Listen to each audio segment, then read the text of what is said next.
29 janvier 1945, 14h47. Holzheim, Belgique. Le First Sergeant Leonard Funk contourne l'angle d'une ferme et s'arrête net. 90 soldats allemands le fixent. La moitié tient déjà des armes. L'autre moitié est en train de ramasser des fusils dans un tas posé au sol. 4 GI américains sont agenouillés dans la neige, les mains derrière la tête. Ces Allemands étaient des prisonniers 20 minutes plus tôt, 80 d'entre eux, capturés par la compagnie de Funk lors de l'assaut du village. Ils étaient gardés par 4 hommes, tout ce que l'on pouvait épargner. À présent, ils sont libres armés et en train de s'organiser pour attaquer la compagnie C par l'arrière. Un officier allemand s'avance, plaque une mitraillette MP40 contre le ventre de Funk et hurle quelque chose en allemand. Funk ne parle pas allemand. Aucun des Américains ne le parle non plus. L'officier crie de nouveau plus fort, le visage devenant rouge. Funk regarde les 90 Allemands, regarde ses 4 soldats désarmés, regarde le MP40 pressé contre son ventre, puis il se met à rire. Le visage de l'officier allemand se tord d'abord sous l'effet de la confusion, puis de la rage. Il hurle encore plus fort, Funk rit encore plus. Ce qui se passe ensuite dure moins de 60 secondes. 21 Allemands vont mourir. Les autres jetteront leurs armes et se rendront. Et Leonard Funk recevra la Medal of Honor pour l'un des actes de combat les plus insensés de toute la Seconde Guerre mondiale, simplement parce qu'il n'a pas pu s'empêcher de rire. Leonard Alfred Funk, Jr. était né le 27 août 1916 à Braddock Township, en Pennsylvanie, une ville sidérurgique aux cheminées et fonderies, alignée le long de la rivière Monongahela, à 8 miles à l'est de Pittsburgh. Funk grandit vite et apprend très tôt le sens des responsabilités. Lorsqu'il termine le lycée en 1934, cela fait déjà des années qu'il s'occupe de son jeune frère. La Grande Dépression entame alors sa 5e année. Les emplois sont rares et l'université relève du fantasme. En juin 1941, tandis que la guerre fait rage en Europe et en Asie, le Congrès prolonge la conscription. Le numéro de Funk est tiré. Il se présente au centre d'incorporation de Wilkinsburg, en Pennsylvanie. Il a 24 ans, mesure 1,65 m et pèse environ 64 kilos. L'examinateur médical de l'armée le regarde et pense probablement à un poste de bureau. Il se trompe. Funk se porte volontaire pour les troupes aéroportées. En 1941, les forces aéroportées américaines existent à peine. Le concept est nouveau, sauter d'un avion parfaitement fonctionnel pour atterrir derrière les lignes ennemies et combattre encerclés. Pour la plupart des soldats, cela ressemble à un suicide. Les volontaires sont d'une autre trempe, ils doivent l'être. L'entraînement aéroporté est conçu pour vous briser. 5 semaines de courses, de sauts, d'escalade, de chutes et de conditionnement physique brutal éliminent la moitié des candidats. Viennent ensuite les tours de saut, puis les avions. La première fois que vous sortez d'un C-47 à 1200 pieds, tout votre corps hurle de s'agripper au cadre de la porte. Le sol est très loin. Le vent vous lacère le visage. Votre parachute n'est que de la toile des cordes et de la foi. Funk obtient ses ailes de parachutiste et est affecté à la compagnie C, 1er bataillon, 508e régiment d'infanterie parachutiste, à Camp Blanding, en Floride.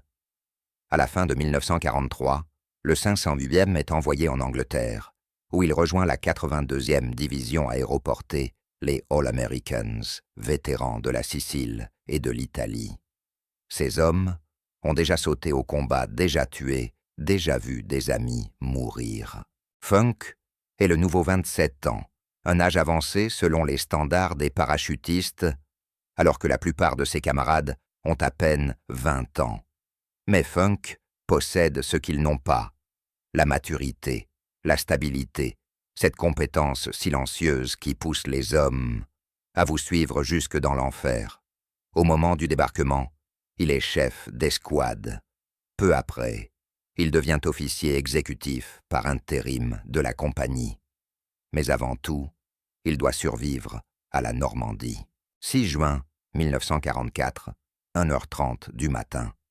Le C-47, Skytrain tremble, tandis que les explosions de la flak éclatent autour de lui.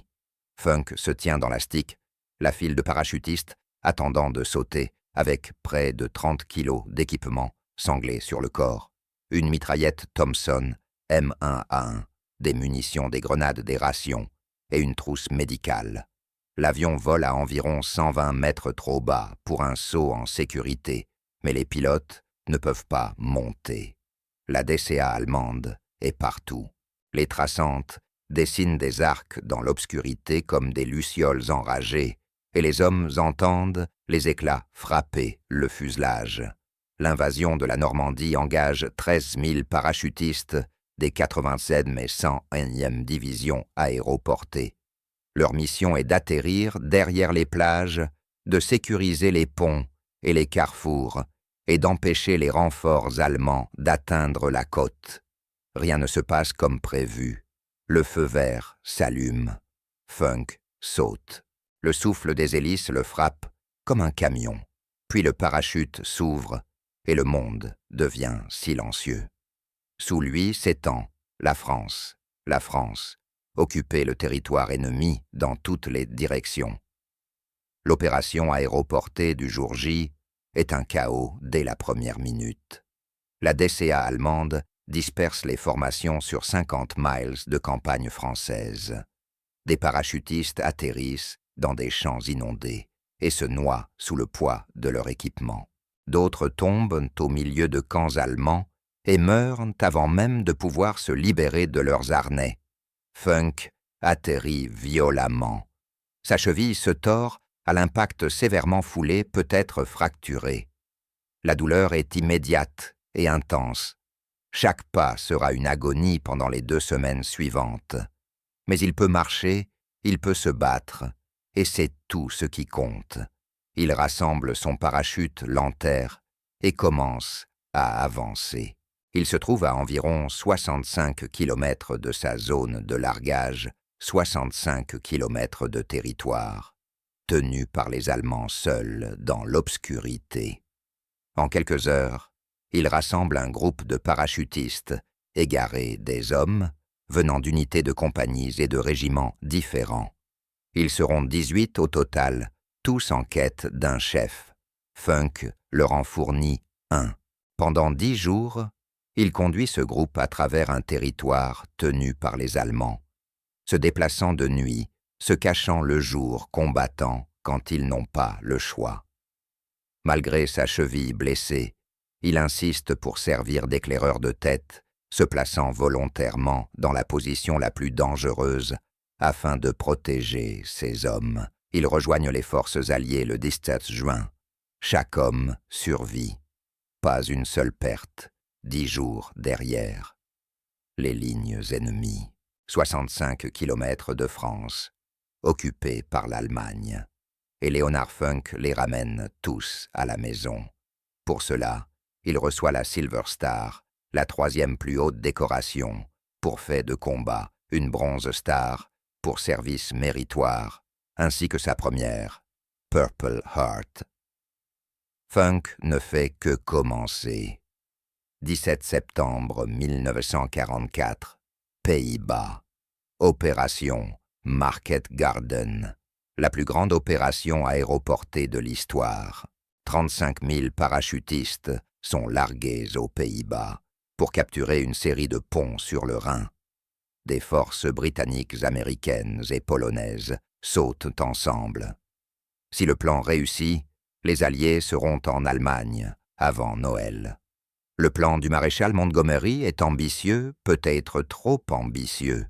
Les parachutistes doivent s'emparer de 7 ponts répartis sur 100 km de territoire néerlandais, tandis que les forces terrestres remonteront une unique route pour les rejoindre. Tout dépend de la vitesse de la surprise, du fait que rien n'aille mal. Tout va mal. La première division aéroportée britannique atterrit à Arnhem, le pont le plus éloigné. Elle se retrouve encerclée par des divisions blindées SS qui n'étaient pas censées être là.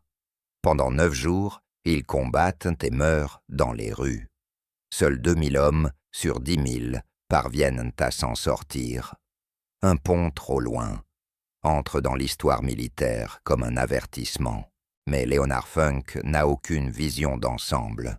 Il ne connaît que sa mission, soutenir les débarquements, sécuriser les zones de largage, tuer des Allemands. Après l'atterrissage, sa compagnie sécurise son objectif. Travail de routine.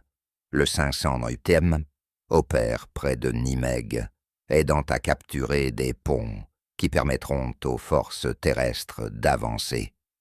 Puis Funk remarque quelque chose qui ne fait pas partie du plan. 3 canons allemands de flak de 20 mm tirent sur les planeurs alliés en approche. Ces planeurs transportent des renforts, des jeeps, des pièces d'artillerie, des munitions et du matériel médical. Si ces canons continuent de tirer, des centaines d'hommes mourront avant même de toucher le sol. La position est solidement retranchée sur un terrain élevé près de Groesbeek. Environ 20 soldats allemands servent les pièces et assurent la sécurité avec sacs de sable camouflage et champs de tir croisés. Funk dispose de 3 hommes. La doctrine militaire standard exige un rapport de force de 3 contre 1 pour attaquer une position préparée. Funk, à l'inverse, il est inférieur en nombre de 7 contre 1. Il attaque quand même, menant depuis l'avant. Funk et sa patrouille de 3 hommes prennent d'assaut la position allemande. Ils éliminent le détachement de sécurité, envahissent les emplacements des canons et neutralisent les 3 pièces avec leurs servants. 20 Allemands contre 3 Américains. Les canons se taisent. Les planeurs atterrissent en sécurité. Funk reçoit la Distinguished Service Cross, la 2e plus haute décoration pour bravoure, juste en dessous de la Medal of Honor. Il possède désormais une Silver Star et une DSC, 2 des décorations de combat les plus rares de l'armée américaine. La plupart des soldats qui en obtiennent une seule sont considérés comme des héros à vie. Funk n'a pas encore terminé. 16 décembre 1944. Les Allemands lancent leur dernière offensive désespérée. 3 armées, 400 000 hommes, 1400 chars, 1900 pièces d'artillerie. Ils percent les lignes américaines dans la forêt des Ardennes, visant le port d'Anvers. Le plan d'Hitler est insensé, mais il manque de réussir.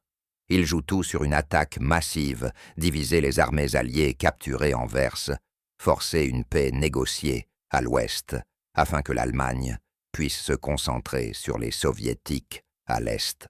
Pour les Américains, c'est un cauchemar. L'offensive frappe des secteurs faiblement tenus, occupés par des troupes inexpérimentées et des vétérans épuisés retirés du front pour se reposer. Des divisions entières s'effondrent. Des milliers de soldats se rendent. L'avance allemande crée une saillie de 80 km de profondeur dans les lignes alliées. La bataille des Ardennes, le plus grand combat que l'armée américaine mènera durant la Seconde Guerre mondiale. Elle fera 89 000 victimes américaines avant de s'achever. Le temps est brutal. Neige-glace température, descendant à moins 20 degrés. Des hommes meurent gelés dans leurs trous individuels. Les armes s'enrayent. Les véhicules refusent de démarrer. Le froid est aussi mortel que les Allemands. Puis vient Malmedy, 17 décembre 1944. Un jour après le début de l'offensive, un convoi du 285e bataillon d'observation d'artillerie de campagne progresse près du carrefour de Bognies lorsqu'il tombe sur l'avant-garde du Kampfgruppe Piper, un groupement blindé SS. Les Américains sont des troupes de l'arrière, observateurs d'artillerie, opérateurs radio. Ils ne sont pas équipés pour affronter des chars et de l'infanterie mécanisée. Après un bref engagement, 113 Américains se rendent. Ils sont rassemblés dans un champ près du carrefour, les mains en l'air, désarmés prisonniers de guerre. Puis les SS ouvrent le feu, mitrailleuses, pistolets, fusils. Les Allemands les abattent comme du bétail. Ceux qui tentent de fuir sont fauchés. Ceux qui tombent blessés sont achevés d'une balle dans la tête. 84 Américains meurent dans ce champ. Certains survivent en faisant semblant d'être morts. Ils restent étendus dans la neige pendant des heures, des bottes allemandes passant à côté d'eux, des voix allemandes riant tout près. Lorsque la nuit tombe, 43 survivants rampent nord du champ et parviennent à rejoindre les lignes américaines. La nouvelle se répand dans toute l'armée américaine. En quelques heures, on apprend que les Allemands exécutent des prisonniers. Malmedy change tout. Avant cela, la guerre en Europe avait des règles officieuses non écrites, mais bien réelles. Les soldats se rendaient lorsque la situation devenait sans espoir. Les prisonniers étaient traités conformément à la Convention de Genève. Il existait une forme de professionnalisme sombre entre ennemis. Après Malmedy, ces règles disparaissent. Les soldats américains jurent qu'ils ne se rendront jamais aux SS. Certaines unités transmettent même des ordres pas de prisonniers SS. Lorsque Funk entend parler du massacre, quelque chose se durcit en lui. Il a déjà trop vu la Normandie, la Hollande, des amis mourant dans des champs et des forêts à travers toute l'Europe. Mais ceci est différent. Ceci est un meurtre. L'exécution de sang-froid d'hommes qui s'étaient rendus de bonne foi. Leonard Funk décide alors qu'il ne se rendra jamais aux Allemands. Quoi qu'il arrive, cette décision va bientôt compter. 29 janvier 1945. Les Ardennes. L'offensive allemande a été brisée. À présent, les Alliés contre-attaquent. La compagnie C du 508e régiment d'infanterie parachutiste reçoit l'ordre de capturer le village belge de Holzheim. Il y a un problème, la compagnie C est en sous-effectif. L'officier exécutif, le second du commandement, a été tué. Il n'y a pas assez d'hommes pour l'assaut. Funk est désormais officier exécutif par intérim. Il regarde la liste de ses effectifs réduits et prend une décision. Il se rend à la tente du quartier général de la compagnie. À l'intérieur se trouvent des commis du personnel logistique, des cuisiniers, des hommes qui en temps normal ne voient jamais le combat. « Vous êtes tous de l'infanterie maintenant », leur dit Funk. « Prenez vos armes, nous allons prendre ce village. » Ils forment un peloton improvisé, 30 hommes, qui ont passé la majeure partie de la guerre derrière des bureaux. Ils ont reçu une instruction de base, certes, mais le vrai combat, la plupart d'entre eux, n'ont jamais tiré sur un autre d'être humain. Funk s'en moque. Il a besoin de corps. Il fera d'eux des soldats. La marche vers Holzheim fait 15 miles à travers une neige profonde jusqu'à la taille sous un blizzard violent. Les températures sont bien en dessous de 0. Des obus d'artillerie allemands explosent autour d'eux, des tirs de harcèlement venant des flancs. Funk mène depuis l'avant. Ils atteignent Holzheim. Funk organise l'assaut. Ses commis, ses guerriers improvisés, le suivent dans le village. 15 maisons des Allemands dans chacune. Mitrailleuses, fusils, grenades. Funk et ses hommes les nettoient toutes. 30 prisonniers capturés. Pas une seule perte américaine. Une autre unité capture 50 Allemands supplémentaires de l'autre côté du village. 80 prisonniers au total. Ils sont rassemblés dans la cour d'une ferme. Funk observe ces hommes épuisés. Ils marchent et combattent depuis des heures. Il reste encore de la résistance dans d'autres parties du village des soldats allemands, dispersés qui ne se sont pas encore rendus. Il ne peut épargner que 4 hommes pour garder les prisonniers. « Gardez-les ici, dit-il aux gardes. Nous enverrons des renforts dès que possible. » Funk repart vers les combats, sans se douter de ce qui est en train de se produire derrière lui. Pendant que Funk nettoie le reste de Holzheim, une patrouille allemande approche de la ferme. 10 hommes, peut-être 20, portant des capes de camouflage blanches par-dessus leurs uniformes. Dans la neige et la confusion, ils ressemblent presque exactement à des soldats américains en tenue d'hiver. Les 4 gardes ne réalisent le danger que lorsqu'il est trop tard. Les Allemands les submergent, les désarment et les forcent à s'agenouiller. Puis, ils libèrent les prisonniers. 80 soldats allemands plus la patrouille qui les a libérés. 90 hommes au total. Ils saisissent des armes dans le tas. Ils s'organisent rapidement. Ils savent exactement ce qu'ils vont faire, attaquer la compagnie C par l'arrière. La compagnie de Funk est dispersée dans tout le village, occupée à éliminer les dernières résistances. Ils ne s'attendent pas à une attaque venant de l'arrière. Si 90 Allemands les frappent alors qu'ils sont éparpillés, ce sera un massacre. L'officier allemand, en charge probablement un lieutenant ou un capitaine, commence à donner des ordres. « Placez les mitrailleuses ici, installez l'embuscade là, attendez mon signal. » C'est à ce moment précis que Leonard Funk contourne l'angle du bâtiment. Funk est venu vérifier les prisonniers, une routine, s'assurer que les gardes vont bien, voir si des renforts sont arrivés. Il ne s'attend pas à tomber sur 90 Allemands armés. Il contourne l'angle de la ferme et se fige. La scène est surréaliste. Ces 4 gardes sont à genoux dans la neige. Les prisonniers, qui devraient être désarmés et contenus, sont debout partout, fusil à la main, en train de s'organiser pour le combat. L'officier allemand repère immédiatement Funk. Les galons de First Sergeant sur sa manche le désignent comme un chef, une prise de valeur. L'officier s'avance à grands pas, plaque une mitraillette MP40 contre le ventre de Funk et hurle un ordre en allemand se rendre lâcher son arme. Mais Funk ne parle pas allemand. Il n'a aucune idée de ce que dit l'officier. L'officier crie, de nouveau plus fort.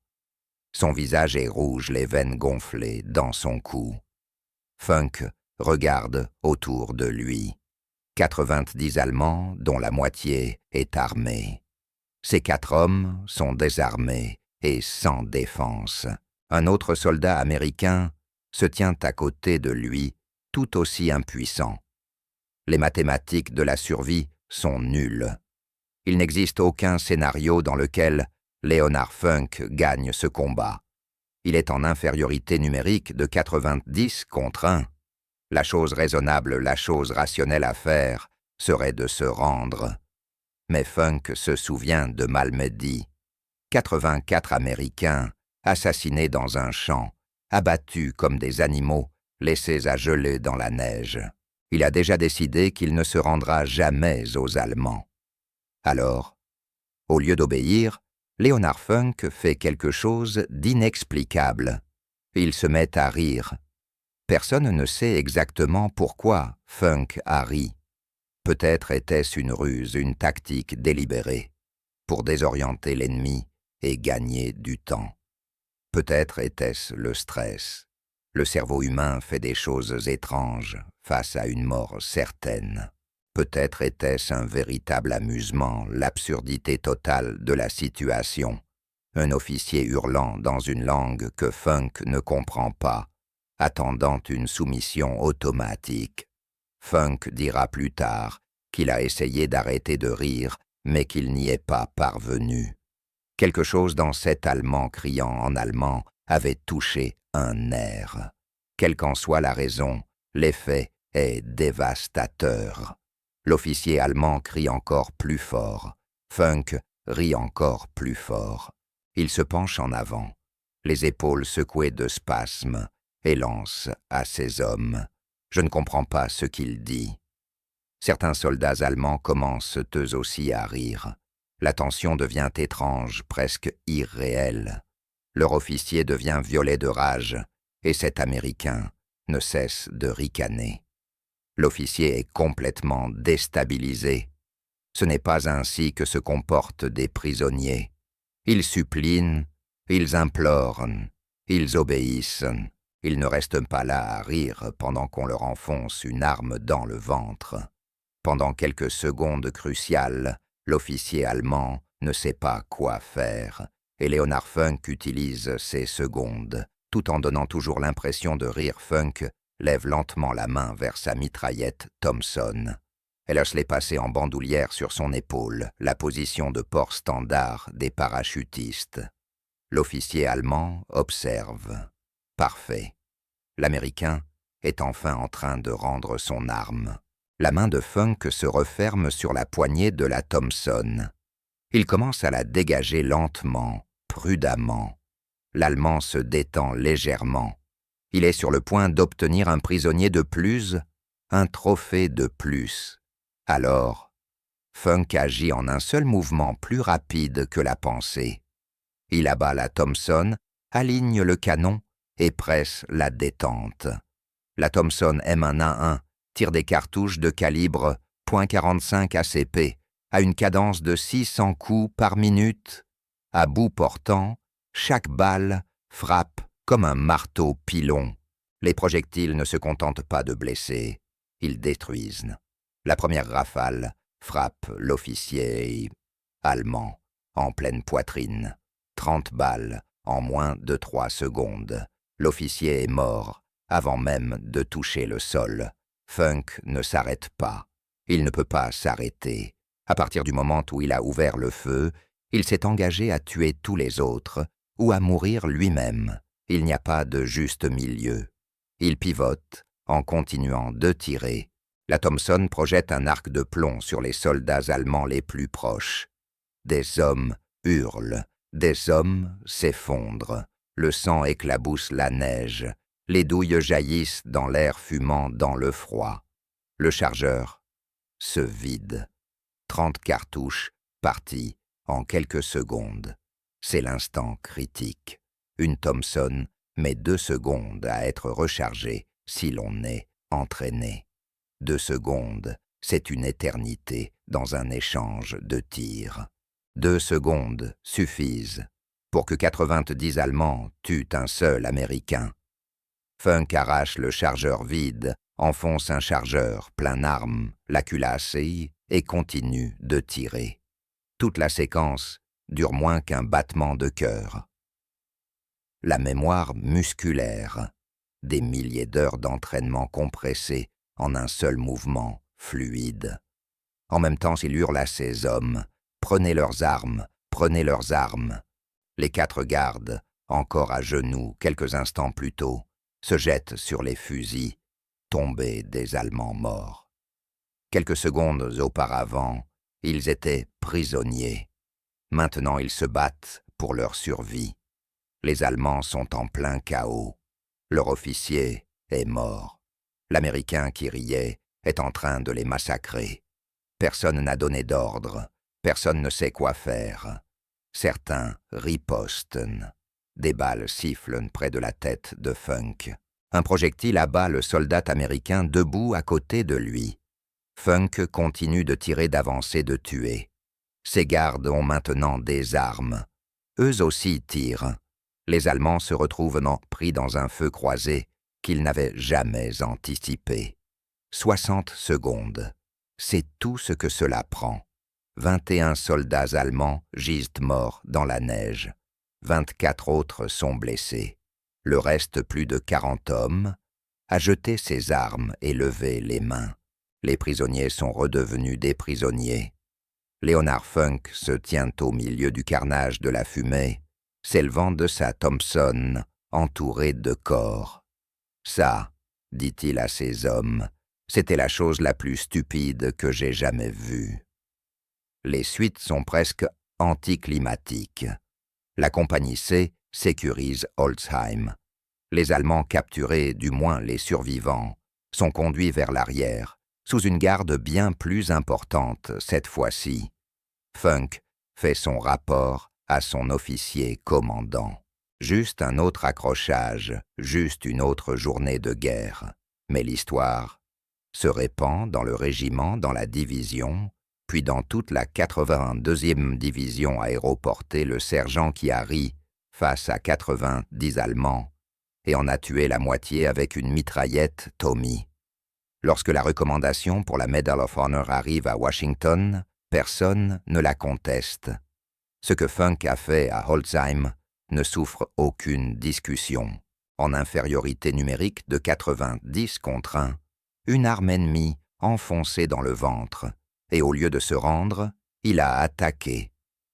La citation officielle précise qu'il reçut l'ordre de se rendre d'un officier allemand qui lui avait pressé une mitraillette contre l'abdomen. Bien qu'écrasé par le nombre et confronté à une mort presque certaine, le First Sergeant Funk, feignant d'obéir à l'ordre, commença lentement à dégager sa mitraillette de son épaule, puis dans un mouvement fulgurant, amena le canon en ligne et cribla l'officier allemand de balles. Il se retourna ensuite contre les autres Allemands, tirant tout en criant aux autres Américains de s'emparer des armes ennemies. 5 septembre 1945, la Maison-Blanche. Le président Harry Truman passe la Medal of Honor autour du cou de Leonard Funk. « Je préférerais avoir cette médaille, déclare Truman, plutôt que d'être président des États-Unis. » Faisons le compte de ce que Leonard Funk a gagné pendant la Seconde Guerre mondiale. La Medal of Honor pour Holtzheim, la Distinguished Service Cross pour l'attaque des canons antiaériens en Hollande, la Silver Star pour avoir conduit 18 hommes à travers 65 km de territoire ennemi en Normandie, une Bronze Star pour service méritoire, 3 Purple Heart.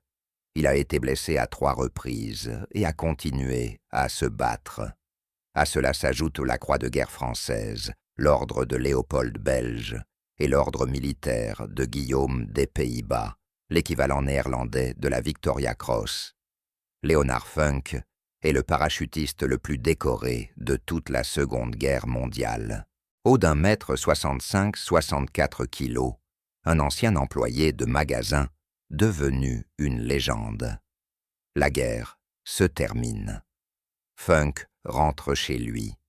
Il n'écrit pas de livres, ne fait pas de tournées de conférences, ne transforme pas sa Medal of Honor en carrière médiatique ni en plateforme politique. Il ne tire aucun profit de sa renommée. Il retourne en Pennsylvanie et obtient un emploi au sein du Veterans Administration. Le VA, cette immense bureaucratie chargée de s'occuper des anciens soldats américains, d'aider les vétérans à naviguer dans la paperasse, de traiter les demandes d'invalidité, de couper à travers les formalités pour des hommes qui avaient tout donné et qui avaient désormais besoin d'aide pour obtenir ce qui leur était dû. Le même type de travail administratif qu'ils faisaient avant la guerre. Le même travail discret, ingrat, mais nécessaire. Pendant 27 ans, Leonard Funk reste assis derrière un bureau et aide les vétérans. Il gravit les échelons et devient chef de division du bureau régional de Pittsburgh. Un bon salaire, des horaires réguliers, une pension à la clé. Sa femme Gertrude reste à ses côtés tout au long de cette vie. Ils ont 2 filles. Ils vivent à McKeesport, en Pennsylvanie, dans un quartier ouvrier d'une ville ouvrière, non loin de l'endroit où il a grandi. La Medal of Honor est exposée quelque part dans une vitrine, tout comme la Distinguished Service Cross, la Silver Star et toutes les décorations étrangères venues de France, de Belgique et des Pays-Bas. Il n'en parle jamais.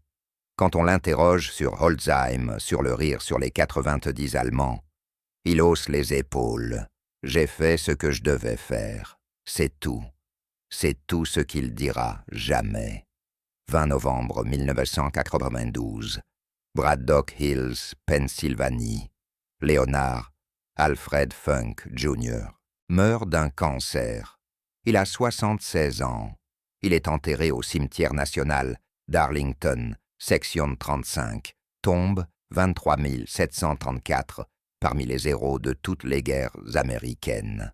Au moment de sa mort, il est le dernier récipiendaire vivant de la Medal of Honor, de la 80e division aéroportée durant la Seconde Guerre mondiale. Un centre de remise en forme à Fort Bragg, aujourd'hui Fort Liberty, porte son nom. Une autoroute en Pennsylvanie porte son nom. Un bureau de poste à McKeesport lui est dédié en 2023. Mais la plupart des gens n'ont jamais entendu parler de Leonard Funk. Ils connaissent Lottie Murphy. Ils connaissent Alvin York, les célèbres récipiendaires de la Medal of Honor. Ils ne connaissent pas le petit parachutiste discret qui arrive face à 90 Allemands et en a tué 21 avec une mitraillette Tommy. Voilà ce que nous dit l'histoire de Leonard Funk. La guerre ne favorise pas les plus grands. Elle ne favorise pas les plus forts. Elle ne favorise ni les téméraires, ni les intrépides. La guerre favorise ceux qui continuent à réfléchir, quand tous les autres ont cessé. À Holzheim, Leonard Funk avait toutes les raisons de se rendre. Les chiffres étaient impossibles, 90 contre 1. Une arme pointée sur son ventre. Ces hommes déjà capturés. Toute personne rationnelle aurait abandonné. Mais Funk ne pensait pas aux chiffres. Il pensait à Malmedy, aux 84 Américains assassinés dans un champ, à ce que les Allemands faisaient aux prisonniers, et il pensait à ces hommes, aux 4 gardes à genoux dans la neige, aux soldats dispersés dans le village, qui seraient attaqués par l'arrière si ces Allemands s'échappaient. Alors il a ri peut-être par tactique, peut-être sous l'effet du stress, peut-être parce que toute la situation lui paraissait absurde. Et pendant que l'officier allemand était désorienté, pendant que tout le monde était déséquilibré, Leonard Funk a fait son geste. 60 secondes plus tard, il se tenait debout dans un champ de corps vivants alors qu'il aurait dû être mort. Il existe une phrase souvent attribuée au président Truman à propos de la Medal of Honor. « Je préférerais avoir cette médaille plutôt que d'être président des États-Unis. » Il l'a dit à Leonard Funk le 5 septembre 1945 dans la roseraie de la Maison-Blanche. Réfléchissez-y, l'homme le plus puissant du monde, l'homme qui venait de mettre fin à la Seconde Guerre mondiale, l'homme qui allait remodeler l'ordre mondial, regardant un ancien employé de magasin d'1,65 m venu de Pennsylvanie et lui disant « J'aimerais mieux être vous ». Parce que ce que Truman avait compris, ce que tous ceux qui lisent les citations de la Medal of Honor comprennent, c'est que le courage n'a rien à voir avec la taille, la force ou l'entraînement. Le courage, c'est ce que vous faites quand il y a une arme pointée sur votre ventre et que 90 hommes veulent votre mort.